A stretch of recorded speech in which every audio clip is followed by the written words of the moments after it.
मेरे सभी पढ़ाकू भाई बहनों का दिल से नमस्कार। मैं विष्णु दिवाकर। इस वीडियो में बात करने वाले हैं भारत में शिक्षा नीति एवं व्यवहार वाली जो बुक है आपकी, इसके अंदर से यूनिट नंबर 1 से एक क्वेश्चन मैंने आपको अपलोड कर दिया था, राष्ट्रीय शिक्षा नीति 1968 वाला। अब यहाँ पर जो दूसरा क्वेश्चन आपके सामने आने वाला है, राष्ट्रीय शिक्षा नीति 1986 और संशोधित। संशोधित का मतलब होता है बदलाव। क्या होता है? बदलाव। संशोधित बदलाव यानी कि संशोधित कार्य योजना POA 1992। तो इसके बारे में अब हम यहाँ पर बात करने वाले हैं। तो देरी ना करते हुए वीडियो को स्टार्ट कर लेते हैं। सबसे पहले भैया मैं आपको बता दूं, ये क्वेश्चन आपका बहुत इंपॉर्टेंट है और यूनिट नंबर 1 से आपकी 3 वीडियो आपको बनेगी। बस 3 वीडियो से ही आपको जो है पूरा का पूरा यूनिट नंबर 1 जो है क्लियर हो जाएगा। तो भैया इसमें बताया गया है कि भारत में 1986 की जो राष्ट्रीय शिक्षा नीति थी, NPE जो थी, देश की शिक्षा प्रणाली को बदलने के लिए एक मौलिक दस्तावेज मानी गई है। यानी कि जो भारत के अंदर 1986 के अंदर राष्ट्रीय शिक्षा नीति जो आई थी, ये शिक्षा नीति देश की शिक्षा प्रणाली को बदलने के लिए एक मौलिक दस्तावेज के रूप में है और इसे शिक्षा में जितनी भी आने वाली चुनौतियां थी उससे निपटने और राष्ट्र के शैक्षणिक विकास को प्रभावित करने के लिए एक संरचना स्थापित करने के लिए तैयार किया गया था कि हमारे भारत के अंदर अगर किसी भी प्रकार की शिक्षा के सामने कोई चुनौती आती है या राष्ट्र के सामने शैक्षणिक विकास की बात आती है, तो उन सब की संरचना को स्थापित करने के लिए जो एक नीति बनाई गई थी वो थी राष्ट्रीय शिक्षा नीति 1986। इस नीति ने शिक्षा के कई पहलुओं को प्राथमिकता देते हुए समानता, गुणवत्ता और प्रासंगिकता को शामिल करते हुए निर्देशों का एक सर्वव्यापी सेट तैयार किया। यानी कि इस एजुकेशन प्रणाली के अंतर्गत इक्वलिटी की बात की गई, क्वालिटी की बात की गई थी, एप्रिसिएशन की बात की गई थी, सभी चीज़ों को इसके अंदर सेट किया गया था। यानी कि एक सर्वव्यापी सेट तैयार करके बना दिया गया था। इसका उद्देश्य सीखने की एक व्यापक पद्धति की वकालत करना, राष्ट्र के निर्माण, समाज प्रगति, इनको बढ़ावा देने के लिए किया गया था और शिक्षा के महत्व को उजागर करना था। ठीक है भैया, तो ये आपका राष्ट्रीय शिक्षा नीति 1986। अब हम बात करेंगे इसके अंदर जो महत्वपूर्ण पॉइंट्स आने वाले हैं, आपको क्या क्या इसमें पढ़ना है। तो देखिए, NPE new policy for education जो थी आपकी, न्यू एजुकेशन पॉलिसी के तहत 1986 ने भी व्यापक शिक्षा के महत्व पर प्रकाश डाला। इसे निरक्षरता को खत्म करने और जीवन भर निरंतर सीखने को प्रोत्साहित करने के साधन के रूप में स्वीकार किया। निरक्षरता का मतलब है अनएजुकेशन, जो अनएजुकेटेड लोग होते हैं तो उसे हम निरक्षरता बोलते हैं। तो इसको ख़त्म करने की बात की गई थी और जीवन भर सीखने को ही जो है प्रेरित करने की बात की गई थी। इसका उद्देश्य जागरूकता को बढ़ाना था, वयस्क शिक्षार्थियों को मौलिक कौशल और ज्ञान प्राप्त करने के अवसर प्रदान कराना था। आगे देखते हैं हम लोग। तो इसके अंदर 1986 की राष्ट्रीय शिक्षा नीति भारत के शैक्षणिक क्षेत्र में क्रांति लाने के उद्देश्य से लाई गई थी। इसका प्रभाव देश में शैक्षिक प्रयासों, नीतियों को प्रभावित करने के लिए महत्वपूर्ण रहा।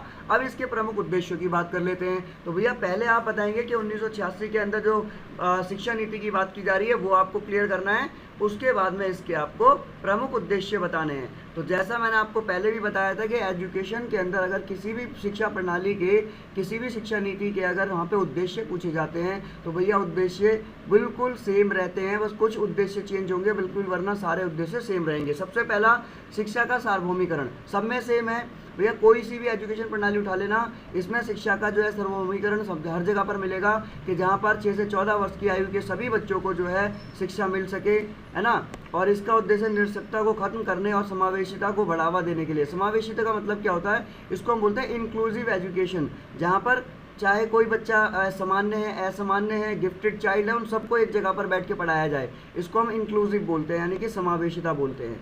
फिर आता आपका पाठ्यचर्या की रूपरेखा नीति। इस नीति के अंदर देश भर के छात्रों की अलग अलग आवश्यकताएं हैं, इनको पूरा करने के लिए इसको बहुत ज़्यादा जो है लचीला बनाया जाएगा। व्यापक आधारित पाठ्यक्रम ढांचे पर जोर दिया जाएगा, ठीक है, जिसमें बताया गया इसका उद्देश्य रटकर सीखने के बजाय आलोचनात्मक सोच और समस्या समाधान और ज्ञान के व्यवहारिक अनुप्रयोग का बढ़ावा देना इसके अंदर शामिल था। इसी के अंदर अगर हम बात करें तीसरे पॉइंट की, तो भैया सेम वही पहले वाली पॉलिसी के अनुसार इसमें भी यही चीज़ दी गई है कि भैया गुणवत्ता को सुधारा जाए, क्वालिटी एजुकेशन प्रोवाइड कराई जाए। शिक्षा की गुणवत्ता बढ़ाना एक प्रमुख फोकस माना गया है इसके अंदर और इसका उद्देश्य अधिक प्रभावी शिक्षण वातावरण सुनिश्चित करने से है और शिक्षक प्रशिक्षण, बुनियादी ढांचे और शिक्षण पद्धति में सुधार करना भी इसके अंदर शामिल है। इसमें बोला गया था कि इसमें प्रोत्साहित किया जाएगा और याद रखने पर केंद्रित परीक्षाओं से लेकर समझ अनुप्रयोग पर जोर देने वाली परीक्षाओं में बदलाव किया जाएगा। जो रट्टा मारने वाली जो चीज़ें हैं इनको ख़त्म किया जाएगा। नेक्स्ट इसके अंदर पॉइंट आ रहा भैया आपका बिजनेस एजुकेशन यानी कि व्यावसायिक शिक्षा। इसमें बिजनेस जो एजुकेशन है इसके महत्व को पहचानते हुए एनपीई का उद्देश्य छात्रों को रोजगार के अवसर के लिए प्रासंगिक कौशल से लैस कराने के लिए व्यावसायिक प्रशिक्षण को मुख्य धारा की शिक्षा में एकीकृत करना था कि भाई बच्चों को जो है बिजनेस एजुकेशन के बारे में ज्ञान जरूर देना है। इसका उद्देश्य था कि शिक्षा नौकरी बाजार के बीच में अंतर को कम करना था। लास्ट है आपका इसमें शिक्षा सेकंड लास्ट से अभी कुछ पहले यहाँ पर शिक्षा की बात करेंगे कि नीति ने अच्छी तरह से प्रशिक्षित और प्रेरित शिक्षकों के महत्व पर प्रकाश डाला है। ये जो नीति थी, एजुकेशन नीति जो थी, शिक्षा प्रणाली जो थी, इसके अंदर बताया गया है कि बिल्कुल प्रशिक्षित और प्रेरित शिक्षकों को यहाँ पर इसमें मौका मिले और इसका उद्देश्य शिक्षा प्रशिक्षण कार्यक्रमों को बढ़ाना था, बेहतर प्रोत्साहन प्रदान करना और क्वालिटी एजुकेशन यानी कि क्वालिटी शिक्षकों को आकर्षित करने और बनाए रखने के लिए कामकाजी परिस्थितियों में सुधार करना भी शामिल था। फिर आता है भैया नंबर 6 पॉइंट, समानता और पहुँच कि जो एनपीई ने लिंग, सामाजिक आर्थिक स्थिति और भौगोलिक स्थिति सहित विभिन्न जनसांख्यिकीय में शिक्षा से असमानताओं को कम करने पर जोर दिया। भैया स्त्री हो या पुरुष हो, समाज कैसा भी हो, आर्थिक स्थिति कैसी भी हो, भौगोलिक स्थिति कैसी भी हो, हर जगह पर असमानताओं को ख़त्म करना है और शिक्षा जो है हर वर्ग तक, हर व्यक्ति तक पहुंचानी है। नंबर 7 शिक्षा में प्रौद्योगिकी, टेक्नोलॉजी इन एजुकेशन। इस नीति ने शिक्षा के आधुनिकीकरण में प्रौद्योगिकी की भूमिका को मान्यता दी। इसका उद्देश्य था सीखने के अनुभव को बढ़ाने और गुणवत्तापूर्ण शिक्षा तक पहुंचने में सुधार हो। ठीक है। फिर है उच्च शिक्षा को मजबूत करना। अब उच्च शिक्षा संस्थानों को मजबूत करना और अनुसंधान और नवाचार को बढ़ावा देने और अधिक व्यवहारिक और अनुप्रयोग उन्मुख दृष्टिकोण को बढ़ावा देने के लिए इसको लाया गया था। आगे आता आपका भाषाएं और संस्कृति संरक्षण। संरक्षण का मतलब होता है किसी चीज़ का बचाव। तो नीति ने भारत की भाषाई और सांस्कृतिक विविधता यानी कि अलग अलग चीज़ों के संरक्षण के महत्व को मान्यता दी थी। अब उसके बाद में नंबर 10 पॉइंट आता है इसके अंदर कि भाई वित्तीय आवंटन, वित्तीय मतलब पैसा, आवंटन मतलब बांटना। एनपीई ने शिक्षा में निवेश बढ़ाने की आवश्यकता को पहचाना और इसने नीति के प्रभावी कार्यान्वयन के लिए पर्याप्त संसाधन सुनिश्चित करने के लिए शिक्षा के लिए सकल घरेलू उत्पाद यानी कि जो जीडीपी होती है इसके लिए विशिष्ट प्रतिशत आवंटित करने की सिफारिश भी की थी। अब इसकी मुख्य विशेषताएं और घटक देखो।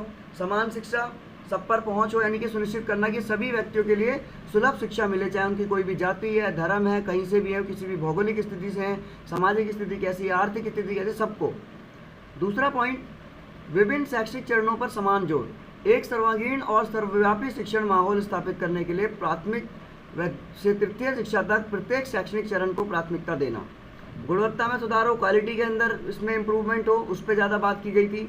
विज्ञान और प्रौद्योगिकी की उन्नति की बात की जा रही है, भारतीय भाषाओं की उन्नति, सामाजिक और राष्ट्रीय एकता की सुविधा और आदर्शों को बढ़ावा देना। तो ये बहुत सिंपल पॉइंट्स हैं आपके, सारे पॉइंट्स आपको समझ आ गए होंगे। लास्ट है आपका शिक्षक प्रशिक्षण और व्यावसायिक शिक्षा। उसके बाद में आपके यहाँ पर शिक्षा में लैंगिक समानता को बढ़ावा देना कि लड़कियों के लिए समान शैक्षिक अवसर भी मिले, वकालत करना और शिक्षा तक पहुँच में लैंगिक समानता के लिए प्रयास करना जरूरी है। वेस्ट स्कूली शिक्षा की उन्नति भी बताई गई है कि जिसके अंदर व्यक्तियों के लिए जो ज्ञान की खोज करना चाहते हैं उनके लिए निरंतर सीखने के अवसरों को बढ़ावा देना इसके अंदर शामिल है। अब इसी के अंदर भैया इसका जो दूसरा पॉइंट है जो इसमें संशोधन किया गया था 1992, तो इसमें बताया गया है कि ये पहुंच, समानता, गुणवत्ता और प्रासंगिकता पर जोर देते हुए भारत की शैक्षणिक प्रणाली के लिए रूपरेखा तैयार की है। इसके बाद में 1992 में परिवर्तन कार्य योजना का उद्देश्य एनपीई में उल्लेखित लक्ष्यों को क्रियान्वित करना था। आगे देखते हैं जरा इसके अंदर जो इस कदम का उद्देश्य जो है शिक्षा प्रणाली में सामुदायिक भागीदारी और जवाबदेही को बढ़ावा देना था।